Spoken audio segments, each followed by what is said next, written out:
Bonjour et merci de recevoir le pain de vie chez vous. Jésus est interrogé par les pharisiens sur la question du divorce. Est-il permis de renvoyer sa femme pour n'importe quel motif? La loi juive autorisait l'époux à renvoyer sa femme s'il trouve en elle quelque chose qui lui fait honte. Nous le lisons dans le Deutéronome au chapitre 24, verset 1.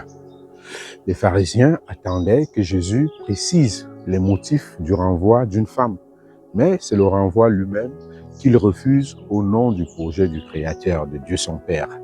Jésus profite donc pour faire un enseignement sur le mariage, pour nous faire un enseignement sur le mariage, alliance d'amour entre un homme et une femme, tel que voulu par Dieu.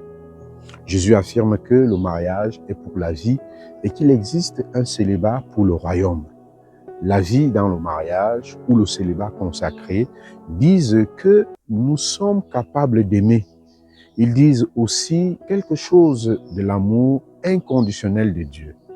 Nous ne sommes pas aimés par Dieu, mes chers amis, parce que nous sommes fidèles, mais parce que Dieu est fidèle. Le Seigneur ne renonce jamais à son alliance, quelles que soient nos infidélités. C'est ainsi que Jésus invite les conjoints à être patients, fidèles les uns envers les autres. Cette invitation, c'est aussi pour chacun de nous, pour nos différentes relations. La fidélité, la patience et la tolérance sont nécessaires pour toute vie en couple, en communauté comme en famille. Aimer, mes chers amis, ce n'est pas seulement ressentir. Aimer, c'est demeurer. C'est choisir d'être chaque jour fidèle, même lorsque l'émotion passe, lorsque le sentiment commence à s'amoindrir. C'est apprendre à pardonner, à recommencer, à croire que l'autre vaut encore la peine d'être aimé. Cette fidélité ne concerne pas seulement les époux, elle touche chacun de nous pour toutes nos relations. Oui, mes chers amis, nous sommes invités à la fidélité. Nous sommes invités à aimer comme Dieu aime.